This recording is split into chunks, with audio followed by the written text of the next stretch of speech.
സ്ത്രീകൾ അറിയാനിലേക്ക് ഏവർക്കും സ്വാഗതം.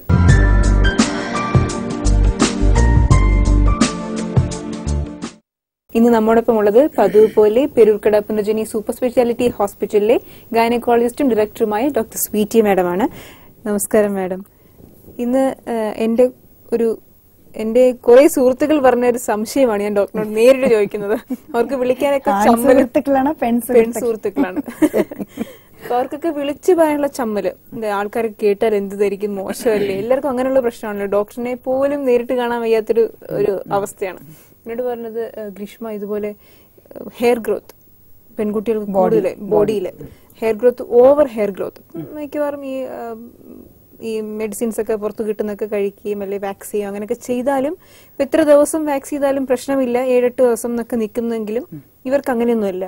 ഇത് യൂസ് ചെയ്ത് പിറ്റേന്ന് തന്നെ അതിന്റെ ഗ്രോത്ത് വീണ്ടും വന്നു തുടങ്ങുകയാണ്. അത്രയ്ക്കും ഹെയർ ഗ്രോത്ത് ആയിട്ട് വല്ലാത്ത പ്രശ്നവും മുഖത്തുകൊണ്ട് ബോഡി ഫുൾ. ആണുങ്ങളുടെ ഹെയർ ഗ്രോത്ത് എങ്ങനെയോ അതുപോലെ. എന്താണ് ഇതിന്റെ ഒരു പ്രതിവിധി, എന്താണ് ഇതിന്റെ കാരണം എന്നുള്ളതാണ് അവർക്ക് ടെൻഷൻ. യൂഷ്വലി ഇത് വളരെ കോമൺ ആയിട്ട് സംഭവിക്കുന്ന ഒരു സംഭവമാണ് ഈ ഹെയർ ഗ്രോത്ത്. അപ്പം ഇത് പലരുടെയും വിചാരം എന്താ വെച്ചാല് ഇതൊരു സൗന്ദര്യ പ്രശ്നമാണെന്ന്. ആക്ച്വലി സൗന്ദര്യ പ്രശ്നം തന്നെയാണ്. പക്ഷെ ഈ സൗന്ദര്യ പ്രശ്നം എന്ന് പറഞ്ഞിട്ട് എല്ലാവരും സ്കിൻ ഡോക്ടറെ അടുത്ത് പോകും. അത് മുഴുവനും സ്കിൻ ഡോക്ടറെ അടുത്ത് പോണവരുണ്ട്, ബ്യൂട്ടി പാർലറിൽ പോകുന്നുണ്ട്. അതിനെയൊക്കെ ഒരു പ്രാവശ്യം ഇത് ചെയ്യും, പിന്നെ ഡോക്ടറെ അടുത്ത് പോയി ലേസർ ചെയ്യും, സ്കിന്നില് എല്ലാം ചെയ്തിട്ട് തിരിച്ചു വരും. പക്ഷെ ഈ പറഞ്ഞ പോലെ പിന്നെയും പൊടിച്ചു വരും. ഇങ്ങനെ കുറെ കഴിയുമ്പോഴത്തേക്കും കുറച്ചു കാലം കഴിയുമ്പോൾ നമുക്ക് അവരിത് സ്കിൻ തന്നെയാണെന്ന് വിചാരിച്ചിരിക്കും. കുറച്ച് കഴിയുമ്പം ആ കുട്ടിക്ക് തന്നെ വണ്ണം കൂടണ കാണാൻ പറ്റും നമുക്ക് പതുക്കെ.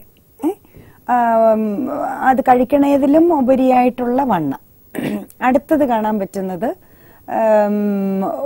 പീരിയഡ്സിന്റെ ഇറഗുലാരിറ്റി. 2 മാസം 3 മാസം അങ്ങനെ പതുക്കെ, ഉടനെ എന്നല്ല, പതുക്കെ ഇങ്ങനെ മാറി മാറി പോകുന്ന കാണാൻ പറ്റും. ഇപ്പൊ ആദ്യം ഇവര് വലുതായിട്ട് ശ്രദ്ധിക്കല്, ഇത് സൗന്ദര്യ പ്രശ്നം, മറ്റേ മോക്കുരു അതുപോലെയൊക്കെയാണെന്ന് വിചാരിച്ചങ്ങ് വിടും. ഇതെല്ലാം കഴിയുമ്പോഴായിരിക്കും അവര് പീരിയഡ്സ് മിസ്സായിട്ട് 3-4 മാസം വരാത്തപ്പോഴാണ് നമ്മളോട് വരുന്നത്. അപ്പോഴാണ് നമ്മൾ ശ്രദ്ധിക്കുമ്പം ഈ തരത്തിലുള്ള മുഖത്തുള്ള മുടി വളർച്ച മുഴുവനും, ദേഹം മുഴുവനും മുടി വളർച്ചയായിട്ട് കാണാൻ പറ്റും. സോ ഇത് ബേസിക്കലി ഇപ്പൊ നമ്മുടെ ഒരു സൊസൈറ്റിയിൽ 80% കുട്ടികളിൽ ഉണ്ട് എന്ന് പറയാം. 80%-ൽ കൂടുതൽ കുട്ടികൾ ഇത്, അതായത് 80% ക്ലിനിക്കിൽ വരുന്ന കുട്ടികൾ, ഇപ്പൊ നമ്മുടെ ഹോസ്പിറ്റലിൽ വരുന്ന കുട്ടികളിൽ ഉണ്ട്. ടോട്ടൽ പോപ്പുലേഷനിൽ 10-15% ഈ ഇത് ഉണ്ട് തീർച്ചയായിട്ടും. സോ ഡോക്ടർ, നമുക്കൊരു കോൾ ഉണ്ട്, കോളിലേക്ക് പോകാം. ഹലോ ഹലോ നമസ്കാരം, അനുരഥത്തിലേക്ക് സ്വാഗതം. ഇതാരാണ്?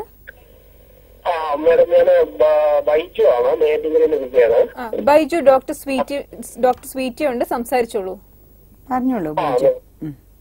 Hello doctor. ഡോക്ടർ, എന്റെ വൈഫിന് 1 വർഷം മുമ്പ് അബോർഷൻ ചെയ്തിരുന്നു. സബ്ക്രോണിക് അന്ന് ഡോക്ടറിനെ കണ്ടപ്പോ സബ്ക്രോണിക് ബ്ലീഡെന്ന് അന്ന് ഡോക്ടർ പറഞ്ഞിട്ട് ഞങ്ങൾ അന്ന് അത് പ്രശ്നമാണെന്ന് വീട്ടുകാരൊക്കെ പറഞ്ഞത് കൊണ്ട് അങ്ങനെ ബ്ലീഡിങ് വന്നുകൊണ്ടിരിക്കുകയായിരുന്നു. അപ്പൊ അത് വീട്ടുകാരും പ്രശ്നമാണെന്നൊക്കെ പറഞ്ഞത് കൊണ്ട് അന്ന് അബോർഷൻ ചെയ്തിരുന്നു. അത് ട്രീറ്റ് ചെയ്ത് മാറ്റാൻ ശ്രമിച്ചില്ലേ?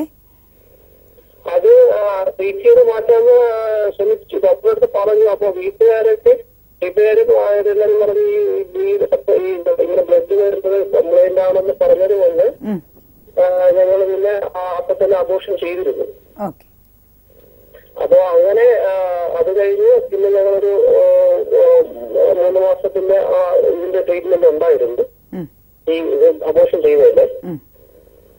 പിന്നെ അത് കഴിഞ്ഞ് ഇപ്പൊ ഞങ്ങള് ഡോക്ടറിനെ കണ്ടിരുന്നു. കണ്ട് ഡോക്ടർ പിന്നെ നമ്മുടെ ഇവിടെ കേരളത്തിൽ ഡോക്ടറിനെ കണ്ടു. അപ്പൊ ഡോക്ടർ പിന്നെ അതിനുള്ള ഡീറ്റെയിൽ ഒക്കെ തന്നു. അത് കഴിഞ്ഞ് ഞങ്ങള് പീരീഡിന് പിന്നെ ക്രമം തെറ്റിയാണ് വന്നുകൊണ്ടിരുന്നത് വയസ്സില്. ഇതിന് ശേഷമാണോ? ഈ അബോർഷൻ കഴിഞ്ഞതിന് ശേഷം പിന്നെ പീരീഡ് ക്രമം തെറ്റിയാണ് വന്നുകൊണ്ടിരുന്നത്. അപ്പൊ അത് കഴിഞ്ഞ് പിന്നെ ഡോക്ടറിനെ കണ്ടു. അപ്പൊ പിന്നെ പീരീഡ് 2 മാസത്തെ ട്രീറ്റ്മെന്റ് ആയപ്പോ പീരീഡ് ക്ലിയർ ആയി. അപ്പോ സ്കാൻ ചെയ്തപ്പോ എഗ് പ്രൊഡക്ഷൻ അപ്പൊ ഉണ്ടായിരുന്നു. അത് കഴിഞ്ഞ് പിന്നെ ഡോക്ടർ ഇപ്പൊ കഴിഞ്ഞ 3 മാസത്തിന് മുമ്പ് ഡോക്ടർ വീണ്ടും പോയി കണ്ടു. അപ്പോ ഡോക്ടർ സ്കാൻ ചെയ്തപ്പോ എഗ് പ്രൊഡക്ഷൻ ഓവലേഷൻ ഇല്ലായിരുന്നു. അങ്ങനെ വീണ്ടും ഡോക്ടർ മരുന്ന് വന്നിട്ട് ഇപ്പോ ട്രീറ്റ്മെന്റിലാണ്. ഈ കുട്ടികളിൽ ഉണ്ടാവോ എന്നുള്ളൊരു സംശയമുണ്ട്. പോളിസിസ്റ്റിക് ഓവറി ആയിരുന്നോ അസുഖം? എഗ്ഗിന്റെ പ്രൊഡക്ഷൻ ഇല്ലാന്ന് പറഞ്ഞ അസുഖത്തിന്റെ പേരെന്താ പറഞ്ഞ? പോളിസിസ്റ്റിക് ഓവറി എന്നാണോ? PCOD. PCOD ആണെങ്കിൽ അത് കറക്റ്റ് ചെയ്യണം. എവിടെയാ കാണിച്ചോണ്ടിരിക്കുന്നത്? ഏത് സ്ഥലത്താ കാണിച്ചോണ്ടിരിക്കുന്നത്? നെയ്യാറ്റിൻകര തന്നെയാണോ കാണിച്ചോണ്ടിരിക്കുന്നത്? അത് ശരി. അപ്പൊ അത് കറക്റ്റ് ചെയ്യാൻ നോക്കണം കേട്ടോ. അതിന്റെ സൈസും സിസ്റ്റ് സൈസും ഒക്കെ നോക്കിയിട്ട് കറക്റ്റ് ചെയ്യണം. കറക്റ്റ് ചെയ്താൽ അതിന്റെ പ്രവർത്തനം ശരിയായിക്കോളും.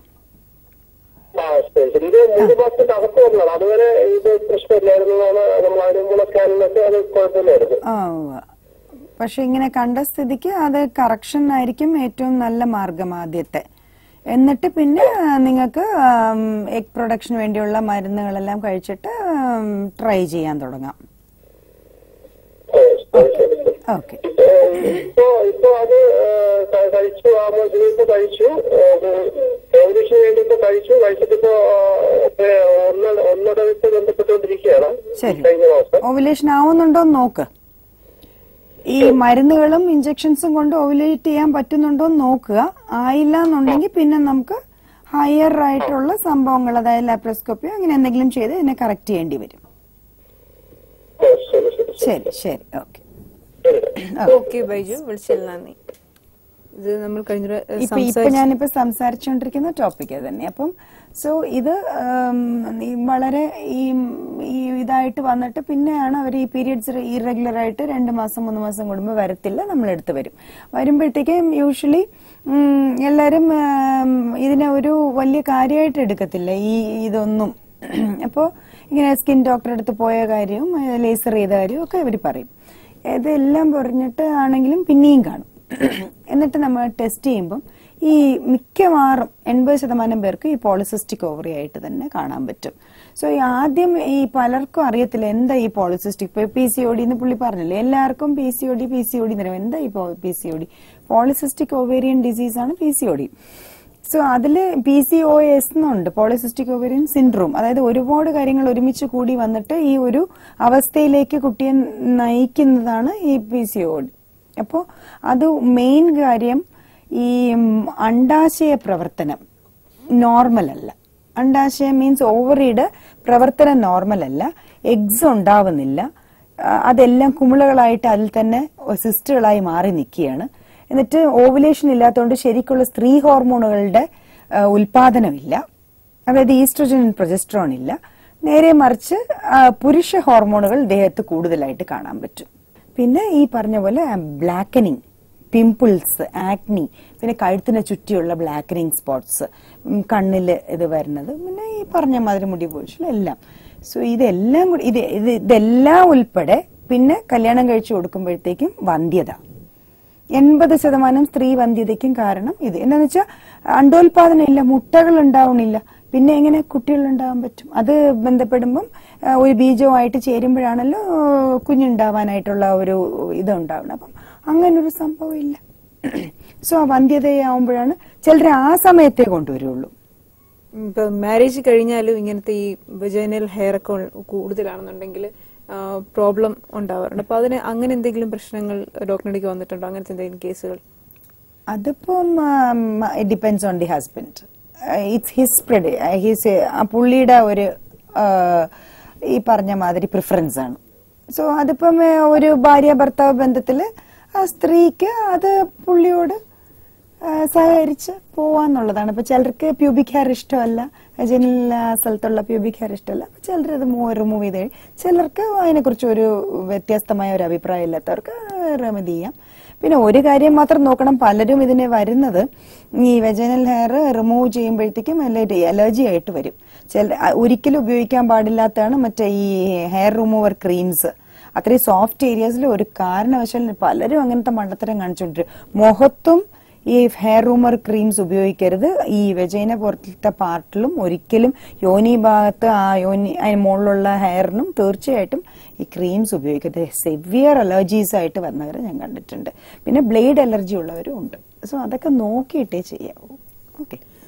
അപ്പൊ എന്തായാലും എല്ലാവർക്കും കൂടുതൽ ഇപ്പൊ പെൺകുട്ടികൾക്ക്, കോളേജിൽ പോകുന്ന കുട്ടികൾക്ക്, അതിലുപരി ഇപ്പം ഭക്ഷണത്തിന്റെ മാറ്റങ്ങൾ കാരണം കുട്ടികൾക്ക്, അതായത് സ്കൂൾ കുട്ടികൾക്ക് ഇങ്ങനത്തെയുള്ള പ്രശ്നങ്ങൾ, അതായത് ഹെയർ ഗ്രോത്ത് പ്രോബ്ലം, ഹോർമോൺ ചേഞ്ചസിന്റെ പ്രശ്നങ്ങളൊക്കെ ഡോക്ടർ പറഞ്ഞു.